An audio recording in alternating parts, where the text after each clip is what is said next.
Good morning, ladies and gentlemen. My name is Asad Lalji. I'm the curator here at the Royal Opera House.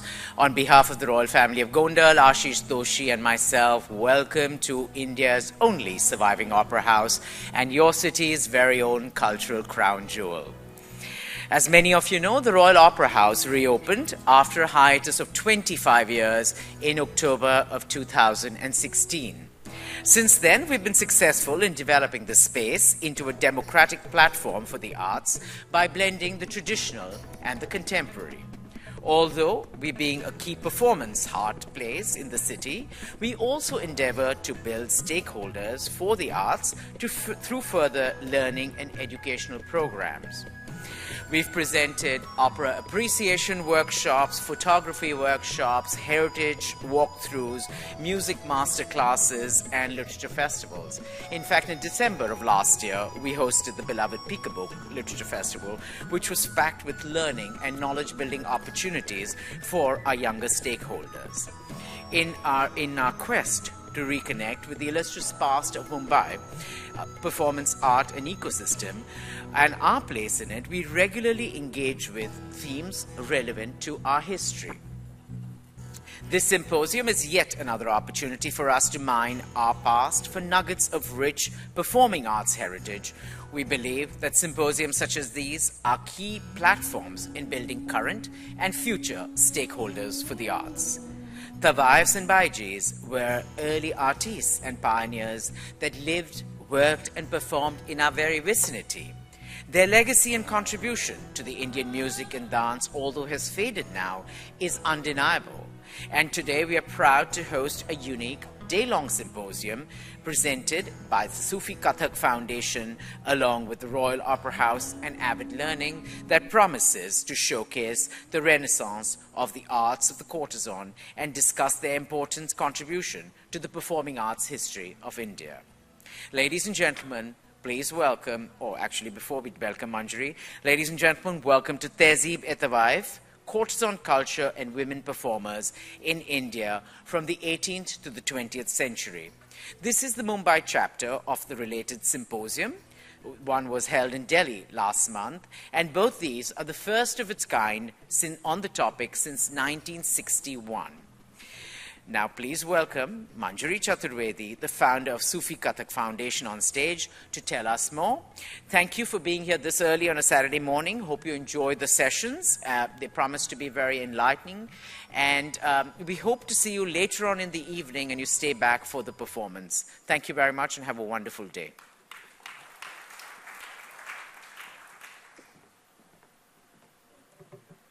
Thank you, Asad. It's a delight to present the seminar on the Tawaiffs and Baijis, as we call them, in Bombay, because this was the city where the Tawaiffs, after post-independence and little before pre-independence, moved with their art and moved on to the Hindi cinema, with a small, brief interlude of being with the Parsi theatre.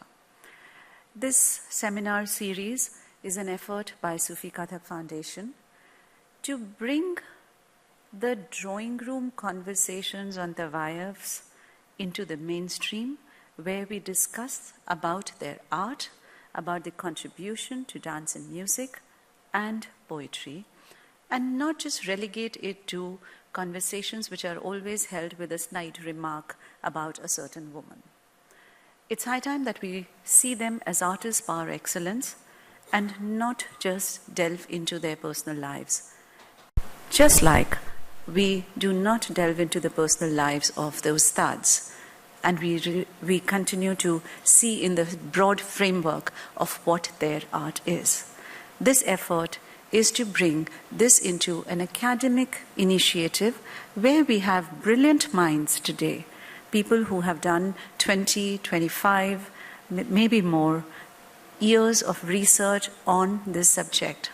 It's been a task to get them all together, but I'm glad that we've managed to get these brilliant minds together today here for the discussion. And for each discussion that we do, we will open it up for audience questions. So while you're listening to the discussions, you may as well formulate your questions that you would need to ask.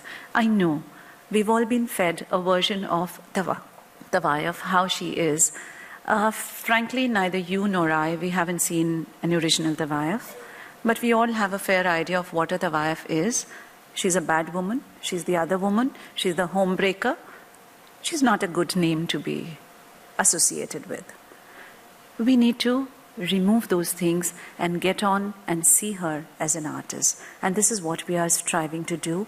And I hope that this happens at least in my lifetime. Thank you for coming here today, and we start the sessions. Thank you, Opera House and Avid Learning, for being part in this super needed initiative, if I may say. Thank you so much.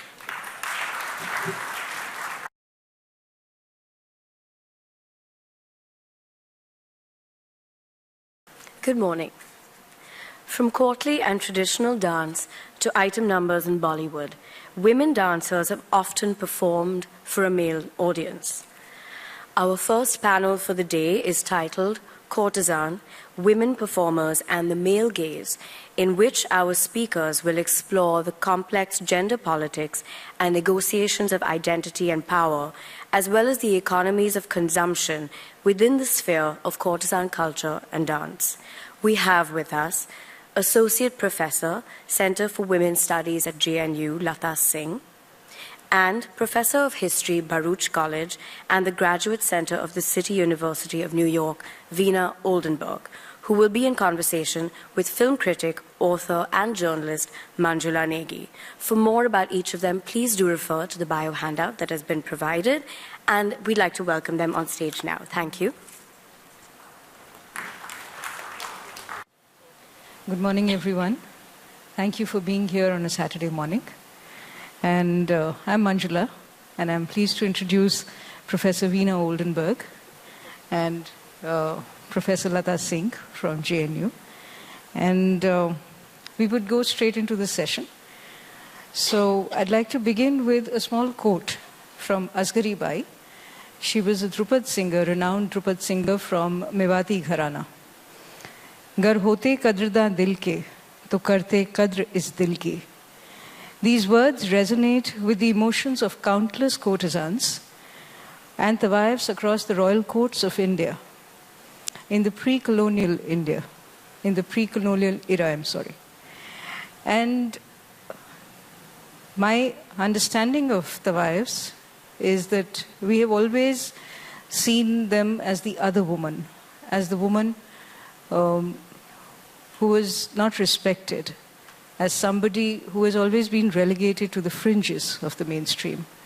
But today, with this seminar, we wish to understand and we wish to bring to your notice that these women were once very respected. They were intellectuals. They were highly educated during their time. And they were artists of very high caliber. So we have Professor Veena Oldenburg with us. And I'd like to start with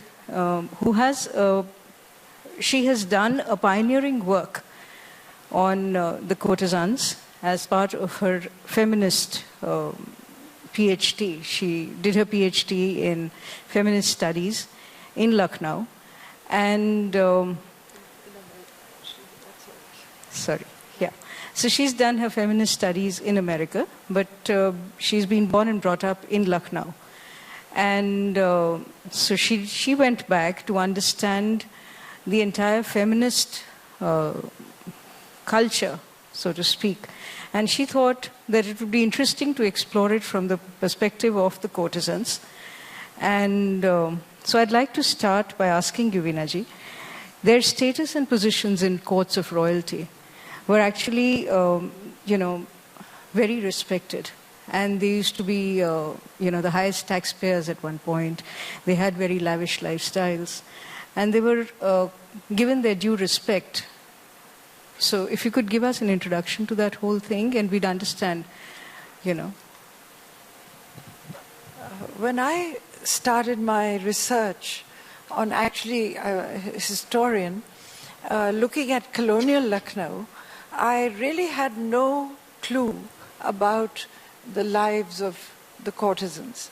My acquaintance with them was as superficial as anyone else's, which was through cinema and, of course, much later, the novel of Mirza Hadi Ruswa called Umrao Jan Ada. Umrao Jan Ada is the title of that book. I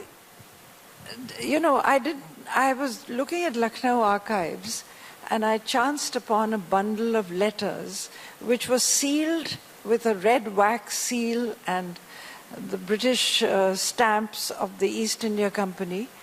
And I asked the archivist, I said, can I open this? Because it pertains to the period I'm interested in. So he said, all right, open it. No one has opened it since 1856. Kholiye. So I opened it and saw in very beautiful Nastaliq, sort of Persianized Urdu, and I couldn't really make my way through a whole sentence because my Urdu was the written Urdu was very kacha. So I went to the Persian department and asked for a research assistant who showed up the next day at my house, and it is from him, it's very ironic that he was my introduction to this. So he said, I took him to the archive, he went through the letters, he said, these are written for Wajid Ali Shah, not in his hand, but one of those very ornate and beautiful borders to each letter. He said, these are done by very professional letter writers and decorators, and they're written to the many wives he left behind. And then he read me names and I was busily taking notes. It turns out that the whole attitude that we now have about the Tawaif, which narrative has changed with, scholars working on this, was that, these women are kidnapped. They are taken away from their homes at age 5. Then they are sold in the bazaar, auctioned off. Their virginity is taken by whoever the highest bidder is. Some of it is, in fact, that way, but not all. And it was the alternative that was more interesting. It was also said that, these women just live in these kothas, they entice men, they bring them from the street, they wink from the, upar se aankh jhapatke, people come up, they extract money and they have, sex is the only thing on offer.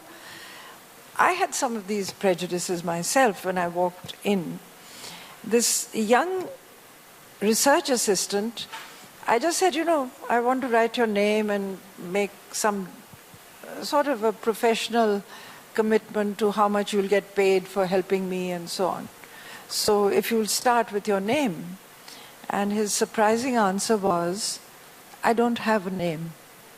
So I said, excuse me, you don't have a name? He said, nahi, मैं क्या बताऊं आपको, मैं एक तवाइफ के घर पैदा हुआ. I'm sure everyone here speaks or understands Urdu. I mean, this is the land of Bollywood, so has to be. मैं तवाइफ के घर पैदा हुआ, मेरा नाम नहीं है. I don't know who my father is. So I said, really?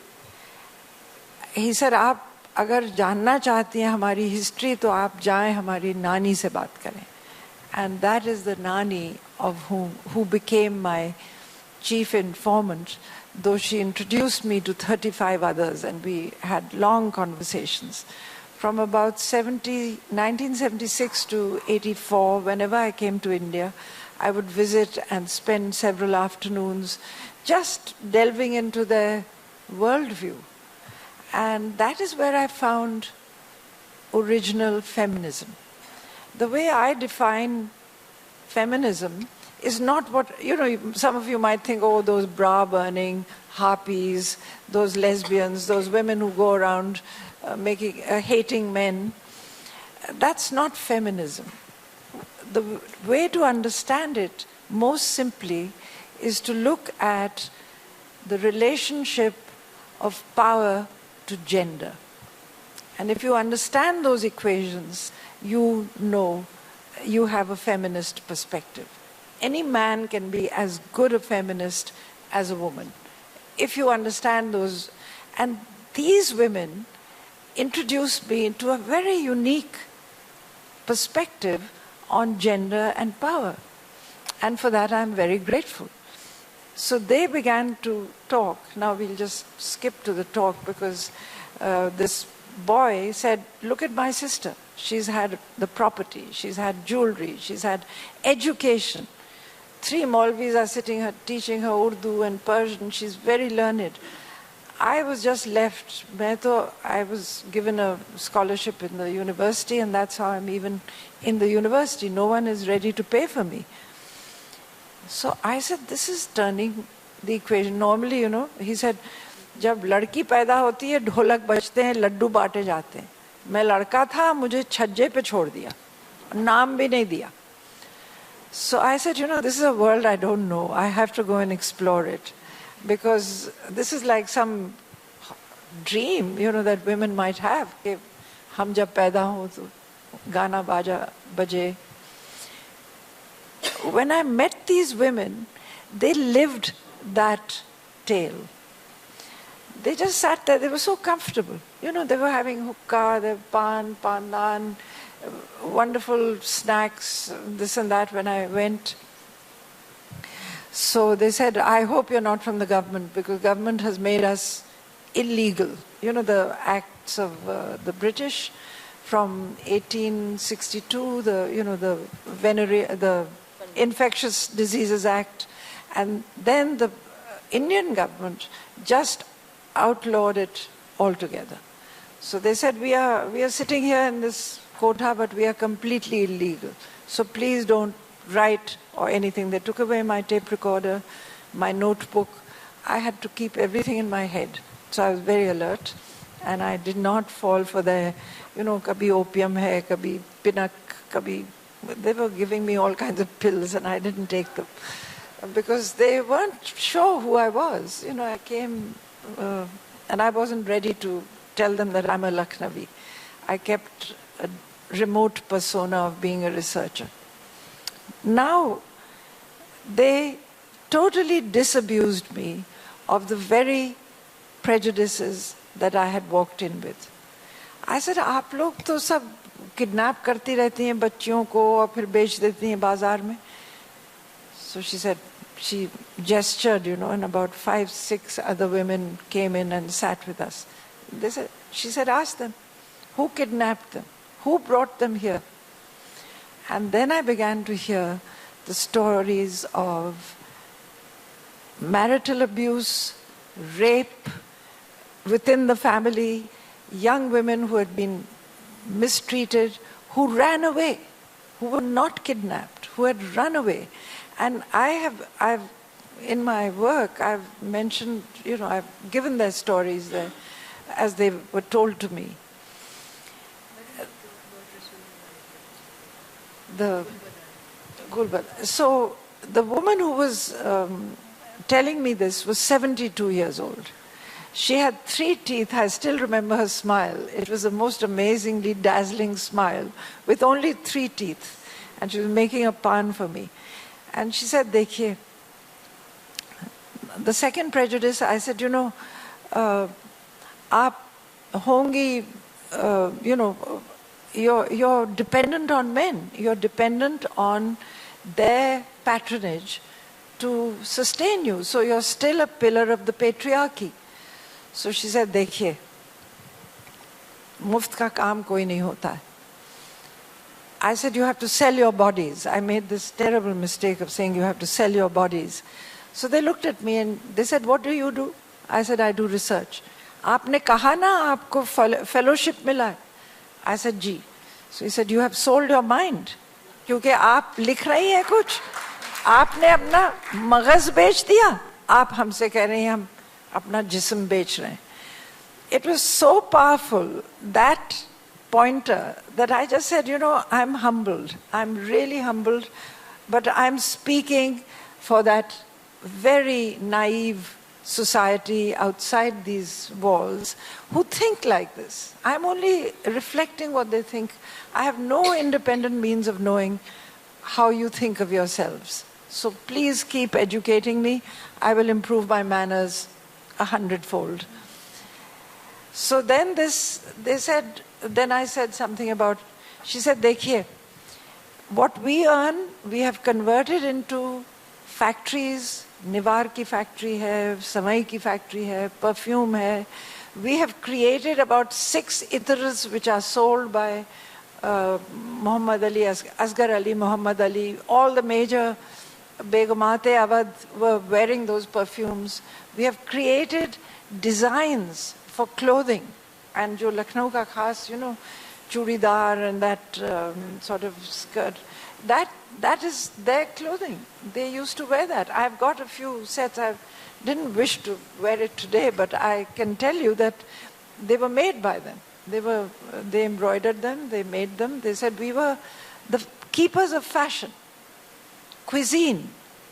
They said, jo yahan ke khushboo wale pulao or golauti kebab vagera, she said, whoever came here didn't come here just for sex. They came for food, for music, for conversation. Because we are the only women who can talk not just about, we can talk about the poets. We know from Mirza Ghalib, Mir, we know the novelists, we know, they were really highly educated women.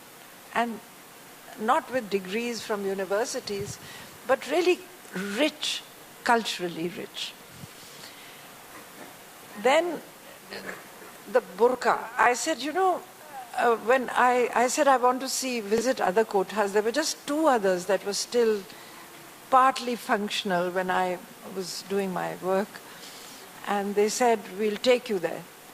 And I just stood up. I said, chaliye. So they said, no, you can't go like this. You have to wear a burqa.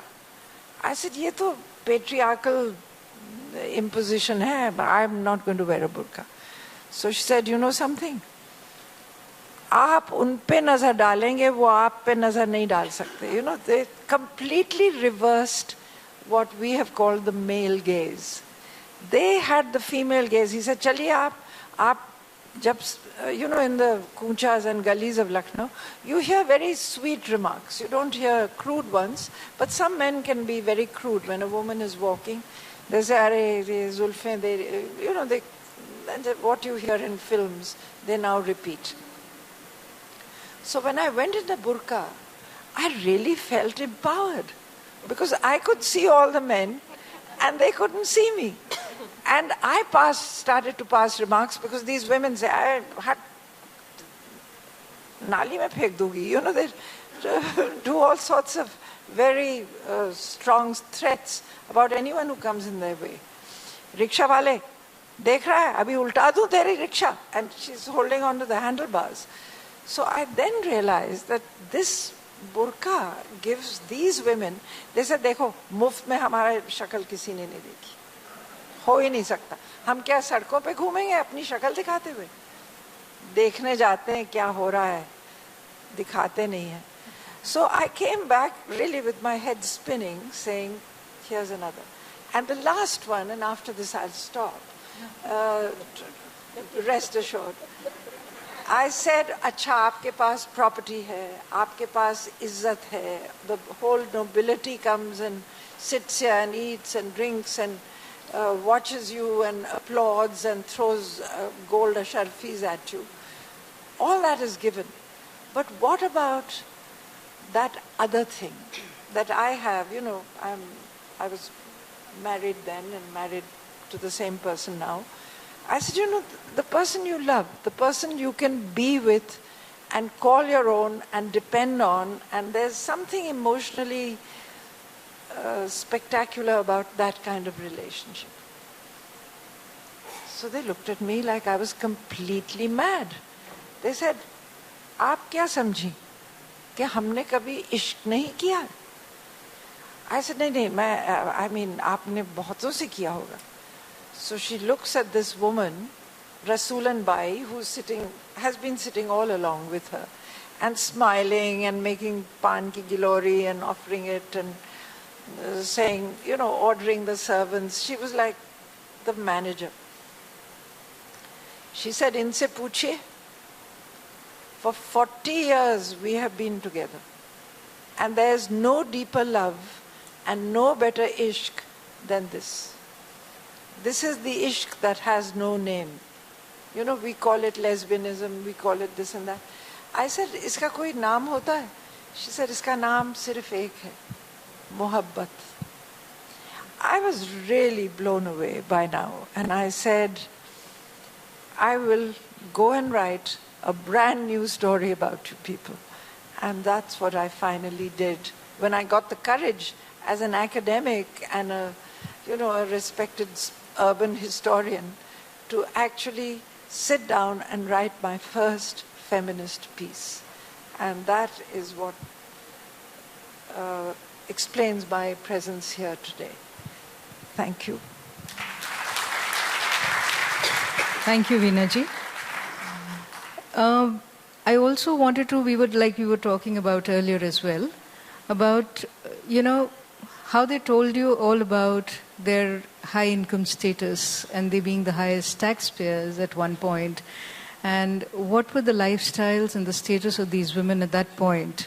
Yes. Well, you know how things have changed for them. It's not just the bias of society, but after the British took over Awadh in 1856 and exiled, Wajid Ali Shah was exiled to Matya Burj, in fact, which is a suburb of Calcutta, it is a suburb of Calcutta. And what had happened, what the British, after the mutiny was over, by the way, I have to say that Lucknow was the place where the longest siege of any British garrison took place in the history of the British Empire, which spans every continent, which spans every, 4 centuries. The only place that stood up to them for 14 months is Lucknow. So I'm a very, modestly telling you this about what we Lucknowis are worth. What happened with the mutiny was, what came to light with the British taking figures and facts, sort of reflecting on this huge, long resistance to their rule, they discovered that a lot of British soldiers, Irish, Scottish, Welsh, and English, few English, mainly their own local colonials who had served in the army, had died not in combat, but with venereal disease. That was rampant in the garrison. Secondly, they discovered that when they took over Lucknow, they wanted to know who owns these properties, who are the taxpayers. So they made a list. And I have seen, that was part of my work in the archive. Of 1862, the first list of taxpayers in the city was created by the British. The top rank, they ranked everyone by income. And the top rank were what they called singing and dancing girls. And, the highest income was 7,000 rupees a month, which was, I'm sure they gave a very reduced figure because they were going to be taxed on it. They knew about double bookkeeping right from the start. Just like the jewelers are claiming 2,000 rupees a month income, which is hard to believe even in those days. So I saw that. Then I found a list of the ransacking of Kaisar Bagh. Kaisar Bagh was a huge palace with 85 apartments in it, where Wajid Ali Shah's mutahi wives, nikah ke to 4 hoti hain wives, 4 ho sakti hain simultaneously. But nikahi wives are only among the Shia, and those are contracted for limited periods of time. So Wajid Ali Shah never wanted to commit adultery. What he would do if he fancied a woman is to marry her first. तो वो मुता लिखते थे, मुतानामा लिखा जाता था, and it could be for anything from 20 years, 25 years के भी देखे मैंने, but they could also be for 5 hours, 10 hours, 12 days. कि मुता सिर्फ उतना ही है, and he only slept with them in the period of the muta, which was a very conscientious. And what was great about the muta is that you मुंह मांगा लिखवाना, meaning जो मेहर देते हैं, you know, in a marriage, in a nikahi shadi, you give a meher, and you. So the mutahi, I mean, in the nikahi wedding, you get a meher up front. It's written down, and you're given your money right at the start. In a nikahi wedding, wo muh manga nikah. Now, some woman will say, okay, you want to have this relationship with me, I'll sign the nikahnama, but I want that manzil in Kaisarbagh, or I want it in Aminabad.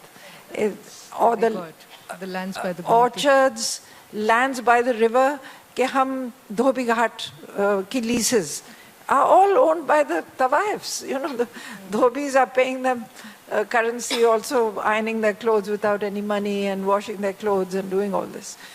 They would have in the Chowk Bazaar, बहुत से बाजार हैं लखनऊ में, but the Chowk was the main bazaar in those days, and they would have these shops. They would just say, हमें 4 दुकानें दे दीजिए.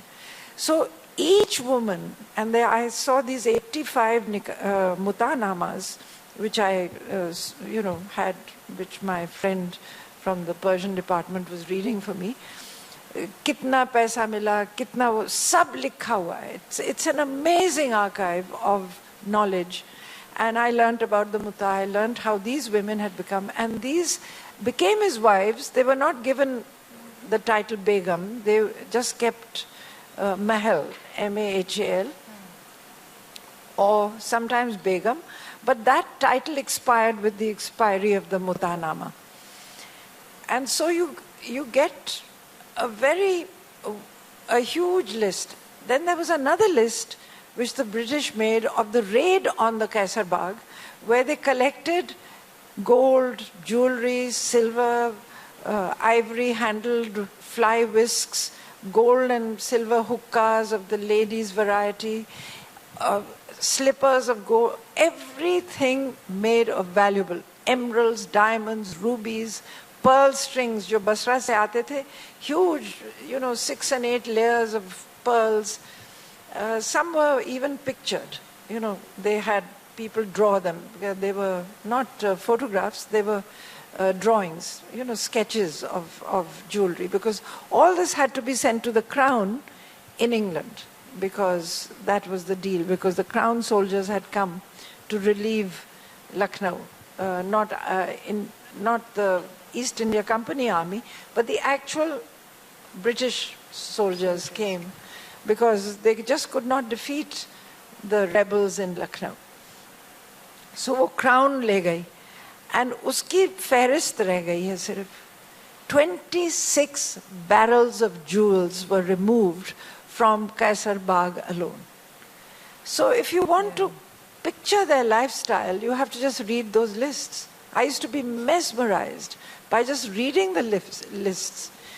Saat ladi, Basra ke, itne, so many millimeters. You know how the British measure and write everything. They're very good at making these taxonomies of and thank plants God for those and anything. lists, Knowledge is power, as you know. Yeah. And so they were very much into gathering precise knowledge about us. Thank you so much. And now, then there was the shift in perspective. So what happened was that having lived these lifestyles, having earned this kind of money and land, and, when the British came, they changed the whole thing. They segregated. Yes. So that is something that Lata ji has talked about, and if I can bring her into the discussion, if you don't mind. So that is something that Lata ji has written about in her book, Raising the Curtain, where she talks of how the British actually, with the purpose of segregation initially, because of the venereal disease that the soldiers were contracting, they decided to kind of, move them away. So if you could talk a little about that and how... She has all. Yes. Just to go back, there's a, if you look at the entire historical trajectory, you start from Ganika's Amrapali, Vaishali ki Nagar Badhu, Mrich Katika, the play which is on Vasant Sena, you feel these women had in brief, had a status, social status, they had a political status. They were also, as we move towards the medieval era, when they were referred to as Tawayafs, that they were part of the rich courtly culture of that period. And in fact, initially, even the initial phase when the British came, we know from record, that most of the prince and princely courts and all would send their sons to learn the language, the mannerism, that was their status, even the political status within the court, and some of them were the highest nobility also. Mahalaka Bai, if you see from Hyderabad, they were the Umrah, they were, along with her went the soldiers. She was fighting along with the kings, on the battlefield. None of the women were going to the battlefield. Many of these courtesans, like Malika Pukhraj, if you read her, they were all accompanying the kings along.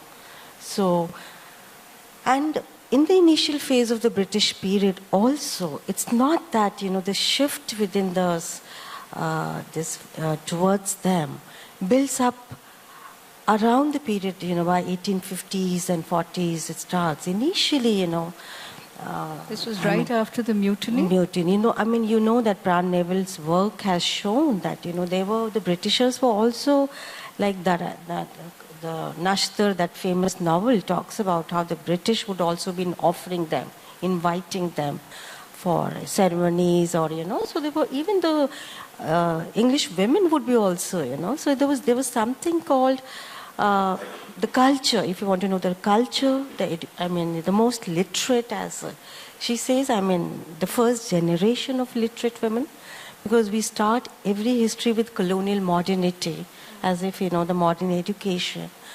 So it is gradually what happens, initially this whole racial feelings, initially when the British were coming, they were not bringing their wives along, women around.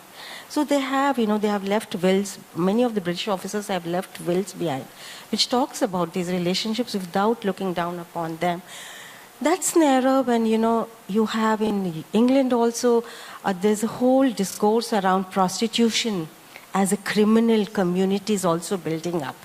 And that's the discourse of the Victorian morality and the colonial modernity. And obviously the 1850s, 57, as she says, subse, even if you pick up Umrao Jan, you'll find that, they were attacking these quotas. Why were these quotas being attacked?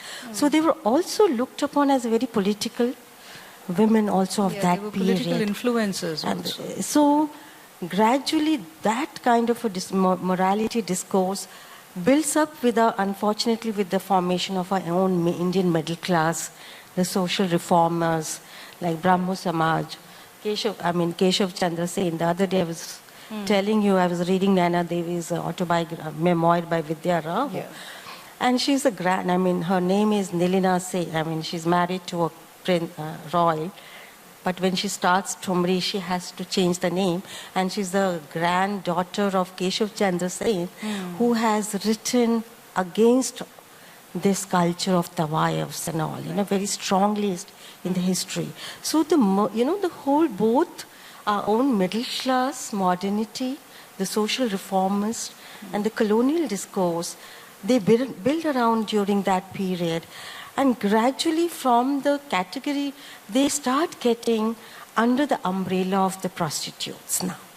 That's, what Veena ji said, that, that was a 1857 में British को ये लगता था कि हमारे ज़्यादा से ज़्यादा सोल्जर्स कंटेजियस डिजीज एक्ट से ही मर रहे हैं, venereal disease and lock hospitals, उनके surveillance, and when they could not, then they realized that let's bring. So that's the period when these courtesans and all starts getting under the category of the prostitution and as a war, and the objectifications and all starts. No, though there have been, during the British period, we do have Courtesan, we have Malika Pukhraj and all these. We have Rasulan Bai from Lucknow and all that. These were the very, very defined women of their time. If you look at the life of Courtesan and all, she was defying the British. She was carriage में चार carriage मतलब घोड़ों के साथ जाती थी उन सड़कों पे जहाँ पे these women were not allowed, and she was ready to pay the fine, And if you look at Malika Pukhraj also, but somewhere down the line the patronage of that patron now stops, and with the decline of the princely states and all that, and the new emerging middle class, bourgeois class in the cities, merchant class and all. So that's the time when the art shifts from, art to manoranjan also. Some people, it's not so much. So going further, how are we going to talk about how did they break these economic and gender stereotypes and this segregation? So how did they turn the patriarchal values around? And I'll pick up from where Veena ji, I'll pick up from where Veena ji has talked about. We were, in the women's movement, we were also, I feel we have amnesia of the feminist issues. We start on the issue of sexuality, as if, it starts with the sexuality right movements.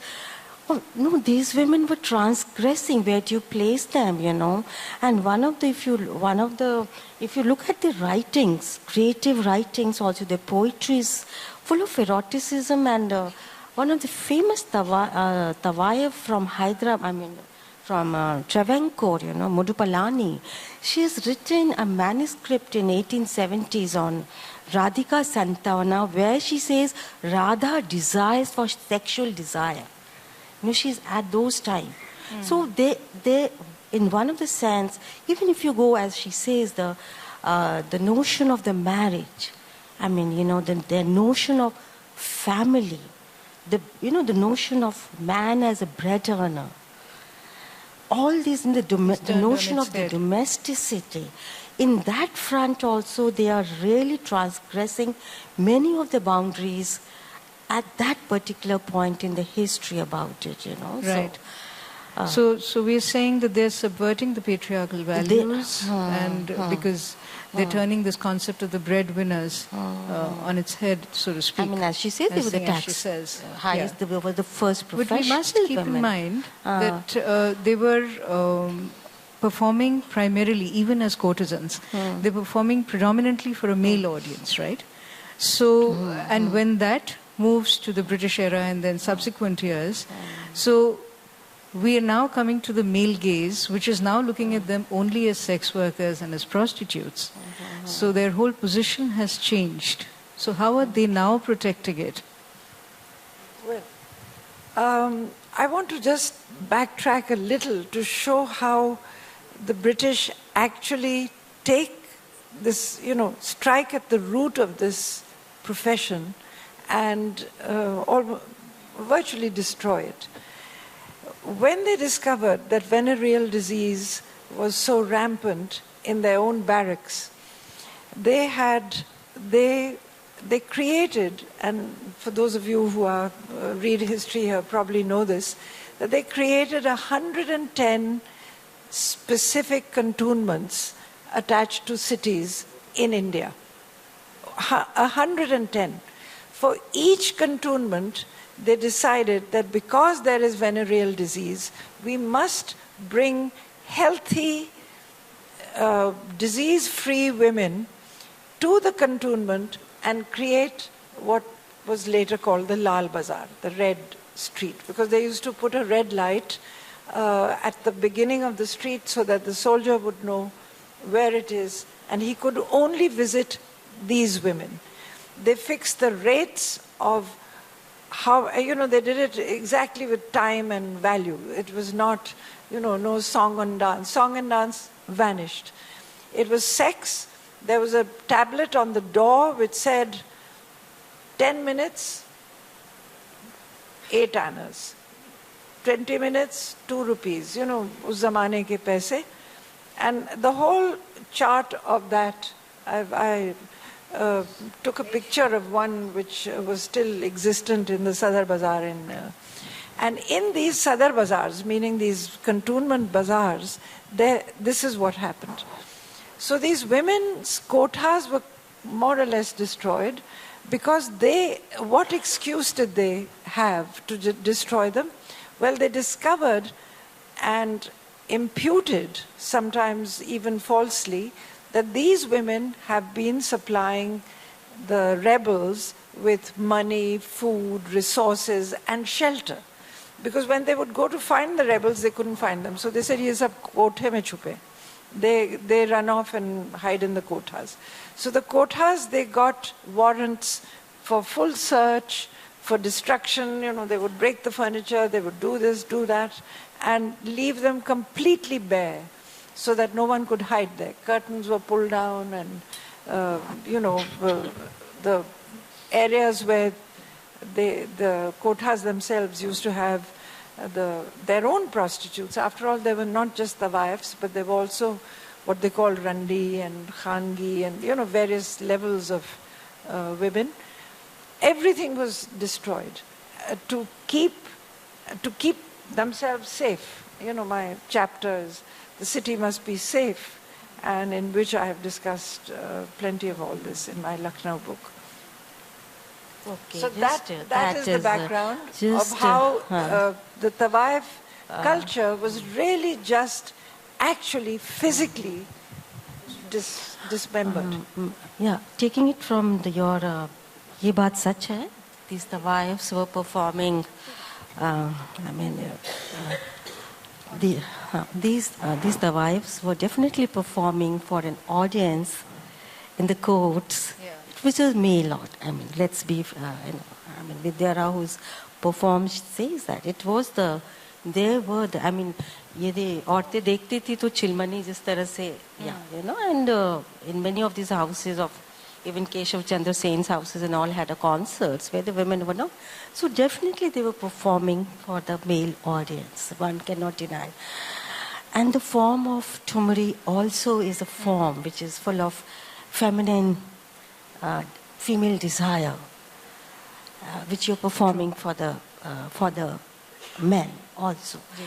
But the thing is also interestingly, would you be just reading it like, very simplistic way of saying, oh, they were catering to the male desire after all. It was not so because, people who have been like Vidya Raut, if you look at her work, is also Thumri, which has come from that work of these Tavaifs, Gharanas and Nana Devi and all says, and they were. The form, it's the music itself, some of the Tavaifs, they say in the interview, कि उनको लगता है मैं उनके लिए गा रही हूँ, सबको लगता है मैं individual. But, they underplay a lot of emotions, lot of complexities and all that. Definitely I would like to say when we are very much fascinated by the concept called male gaze, but male gaze also has a structure, social structure.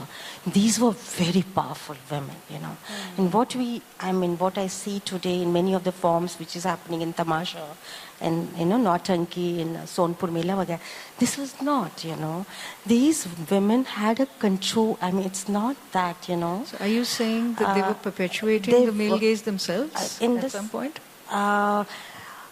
They were talking about the sexual, they were talking of because the desire. They were empowered. If the desire, where do you bring the whole category of desire, sexuality?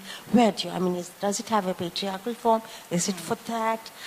So, most of the singers would not, when they were performing, like Gaurjan down to Malka Pukraj, down to many others, such as Rasool and Bai and all these people.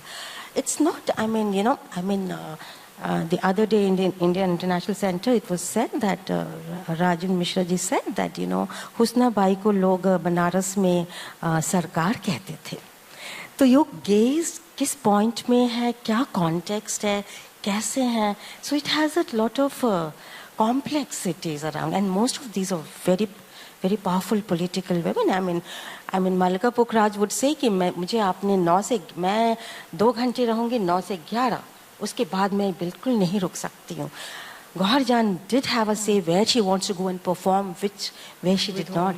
I mean, it's later what we find, the entire patronage shifting, मतलब आपके एक mercantile community, business community, shifts gradually starts taking. So we need to problematize the question of the male gaze also vis-a-vis these tawaif, what I find, Thank you.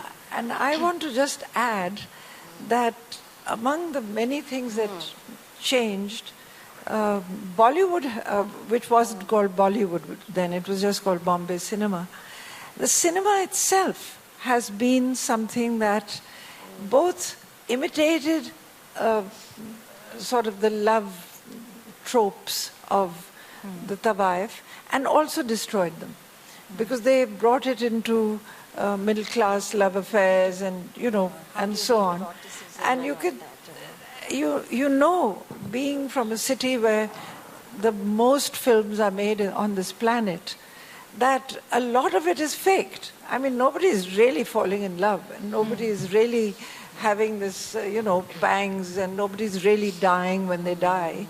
It's acting. And these kotas were stages for such human emotions. I mean, they were not always crazy about every man who's sitting there. They might have loved one or none. And still they could perform. And that is the part of the performance which is very under-recognized. Performance is seen as song and dance. But what they're really performing is this emotional sort of capture, this emotional blackmail that they are performing on you. You think they're, as I think I've quoted that they think that when we see them, we are sighing for the love of them. And we are dangling our legs in the well of the, the property, sitting at the edge of the well, ready to commit suicide because the man did not look at us. But we were faking it. हमारा नखरा था.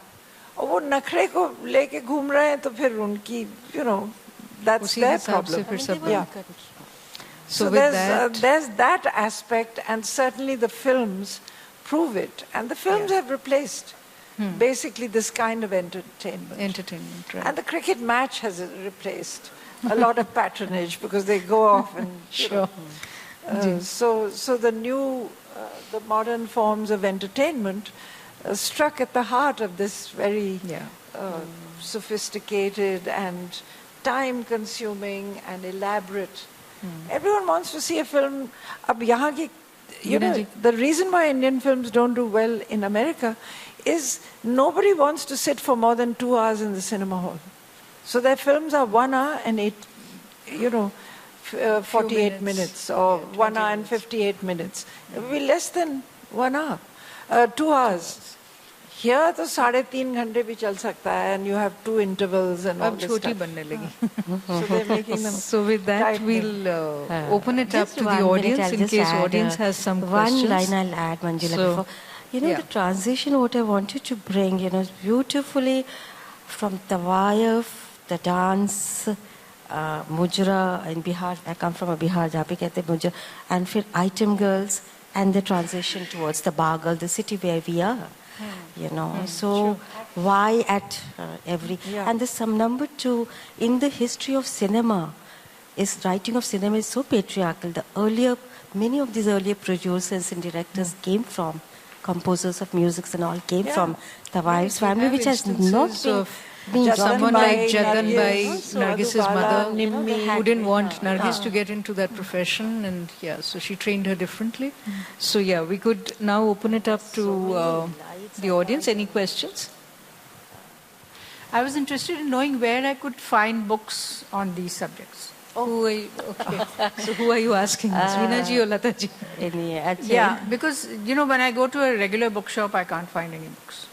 So where can I find these books? I mean, where to physically locate these books, or you? I mean, No, I want to. Yeah, I want to. I want to buy them, or I want to read them. Even in libraries, I have not been able to find them. Well, some they have already written. Yeah, I know. I know. So you can. No, we have also. Later, it's not. There are other books. We have taken also from earlier from other works, books. Exactly. So exactly. We have taken a lot from. It's not our knowledge has not come with the legacy of the knowledge given to us. Absolutely. At least in Bombay, I have not been able to find. Maybe in Delhi, it would be possible. Well, if I may be crassly commercial, yeah. Amazon.com.in will give you almost anything that you wish to buy. Really? Yes. Okay. And, That is the you only... can take the names of the authors and then you can find them. And the work that I was talking of is actually a short article. It's only about 35 pages. And it first appeared in Feminist Studies, which is a journal in the US. Yes. And subsequently, it has been anthologized in many volumes, and in long form and short form and so on. Yeah. But if you send me an email, I'll be happy to send you a PDF. Certainly, I'll meet you and get your email ID. Thank you. Yes. Anyone else? मेरा नाम अमिता चौधरी है, मैं लखनऊ की रहने वाली हूँ। तो एक बात मैं और भी कहना चाहूँगी कि जैसा कि बताया कि वो बहुत लिटरेट थी, बहुत कल्चर्ड थी लेडीज़, उनका बहुत बड़ा हाथ है हमारे सोशल सर्कल या सोशल स्टेटस या सोशल नेटवर्क उस वक्त कैसा था या हमारी लिविंग कैसी थी, वो डॉक्यूमेंटेशन प्रॉपर किसी हिस्टोरियन ने नहीं किया होगा जितना कि इन लोगों ने लिखा है। काफ़ी कंपोजिशंस भी इन लोगों ने की हैं। तो उस समय हम लोग कैसे रहते थे और परिवार की क्या स्थिति होती थी, हर चीज़ उन्होंने कोठों के ही बारे में नहीं लिखी थी। जैसे बहुत सिंपल, अभी हम इंटर किए तो एक सॉन्ग चल रहा था, उठो एलबेली बुहार ले अंगना, तो वो हमारा कल्चर था लखनऊ का। जब हम उठते थे सबसे पहले कोई भी लेडी होती थी वो अपना आंगन साफ करती थी, और ये बहुत बड़ी बात थी। ऐसा कि अभी बोलते हैं कि लेडीज़ को बहुत ज़्यादा इज्जत नहीं दी जाती थी, बहुत नहीं पूछा जाता था, ऐसा कुछ भी नहीं था। जो पारिवारिक जो परिवार में सब लोग साथ मिलकर रहते थे, उसमें किसी भी बेटी को, किसी भी बहू को बहुत अच्छे से आदर सम्मान दिया जाता था।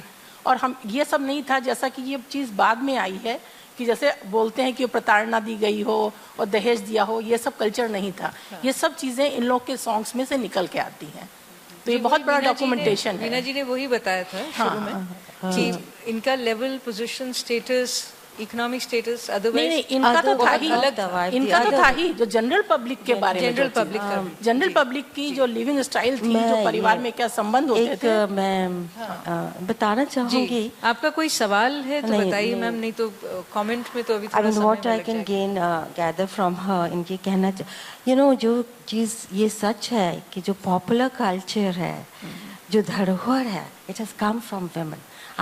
हमारे घरों में भी, बिहारों में भी ये पूरी की पूरी जो है एक स्पेस थी जो महिलाओं का, I mean even ordinary women जो गाते थे वगैरह वगैरह, उनको तवाइफे भी लेते थे, तवाइफे भी।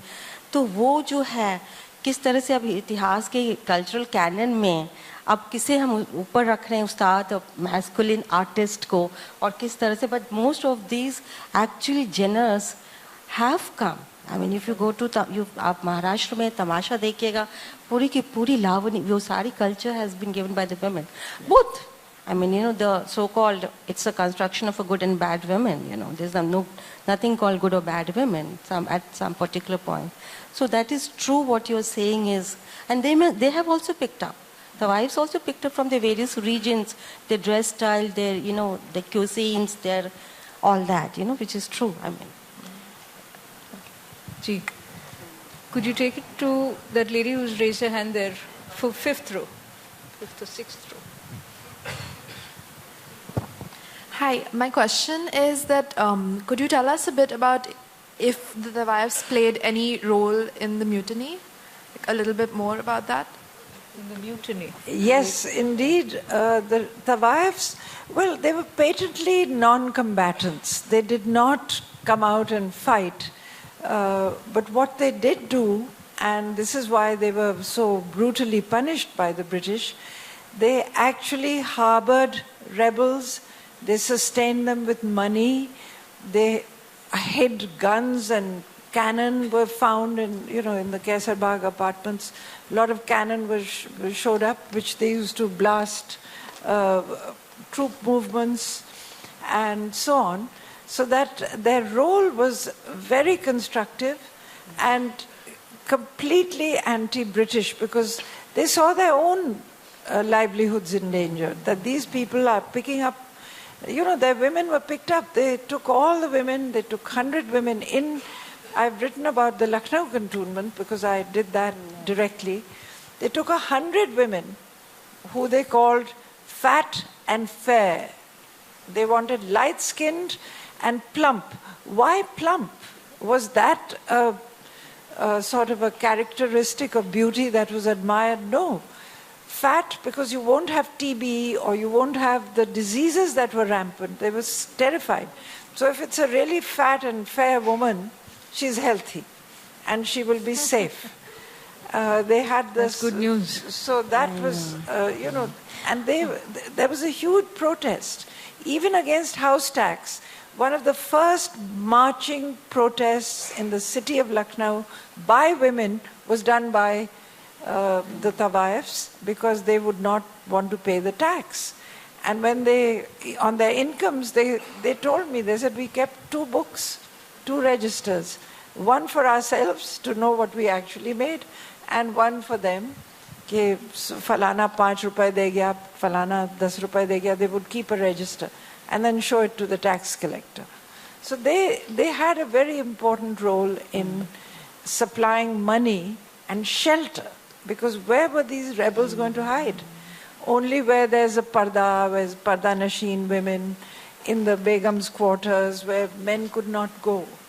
And the khwajas, the eunuchs used to look after them and stand at their gates. All the guards were khwajas, meaning eunuchs or whatever, the castrati or whatever they were.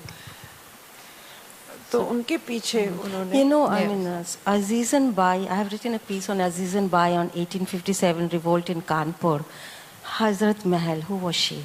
In 1857, she was a Tawaif, So we do have, even the British records, and even the, Trevelyan has talked about Azizan Bai in Kanpur in 1857. So what we need to now re-look at our own sources in history. What are the voices we want to hear, and what are the voices in our writing of history we want to invisibilize?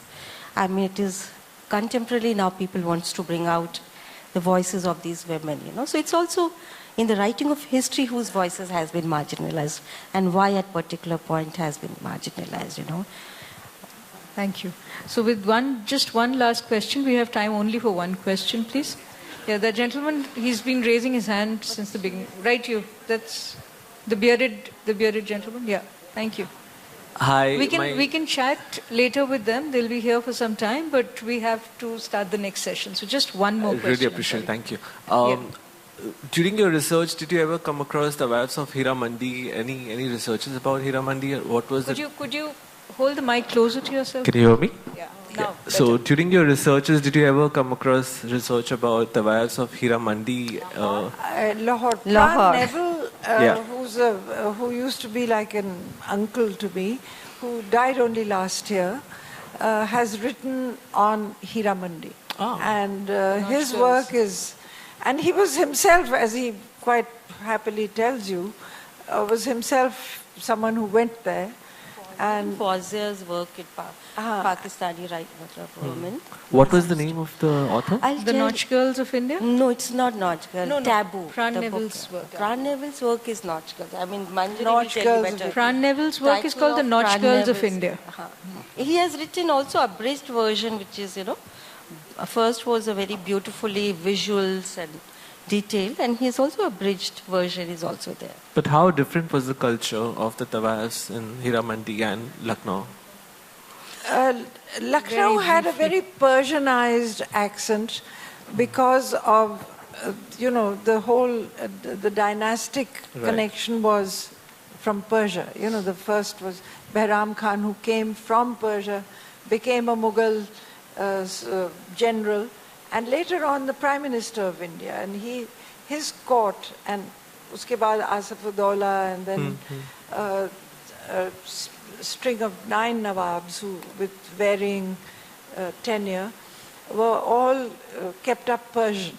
The court language was Persian, and the cuisine was very influenced by fragrances which were, you know, they didn't have very hot things, but very fragrant use of food and clothing and so on. So, right. But Lahore has a more Punjabi, much more, shall we say, robust style, not as delicate. हम लखनऊ की बात करते हैं तो कहते हैं कि लखनऊ में रसगुल्ले भी छील के खाए जाते हैं. We sit there and we brood over it. अब पंजाबी से ये कहिए तो वो हंसेगा. ये क्या दो मुझे rasgulla, and 6 will go into his mouth in one shot. So it's a very different world in Lahore. But I'd like to add, Lahore has... But please note the name. Lahore has given you the most cultural... If you know French. You know, आपके Bollywood cinema के जो शुरुआत के दौर पे सब लोग लाहौर से आए हैं. It was a very important 1940s के समय में. It was one of the important center of art, painting, music and literature, you know. All your matinee so one idols has to were look at Punjabis. it. I really must. It was in relation to what you said in the end, the kotha being a stage and that emotional blackmail and the desire being created. So my question was, I'm a Kathak dancer. Yes. In your research, have you come across any techniques that the Tawaiffs have mentioned about their own practice and training into what riyaz they did in order to create that sattva, create that desire? I have written briefly about it under, you know, in my questions with Gul Badan, my main informant, about the nakhre, कि हमारे क्या नखरे. जैसे एक नवाब आए और उन्होंने आपने उनका पैसा वगैरह ले लिया, and then you say, you know, आज मेरे पीठ में इतनी दर्द है, and then you do this, then you do that, and the poor man just sits there. He says, कई लोग यहाँ 3-3 दिन बैठे रहे, हमारा दर्द नहीं गया, सर का दर्द नहीं. And so they did all this tamashas to create a sort of not just desire, but how hard to get they were. There was no such thing as just selling your wares, you know. There was also this instance where you say, किसी ने हाथ पकड़ लिया तो बड़ी नज़ाकत से वो हाथ हटा लिया उन्होंने. इसने नैना देवी ने अपनी उसमें विद्या राव में लिखा है कि वो जब देख रही थी परफॉर्मेंस बैनर एक तवाइफ का, तो गाते गाते अचानक किसी ने राजा उनका हाथ पकड़ा, बड़ी नज़ाकत से उसने, she gave the message, don't touch my hand, but she did not discontinue with the performance. Right. You know, that was... So thank you so much. Thank you, Veena ji. Thank you, Lata ji. I think we had a wonderful session.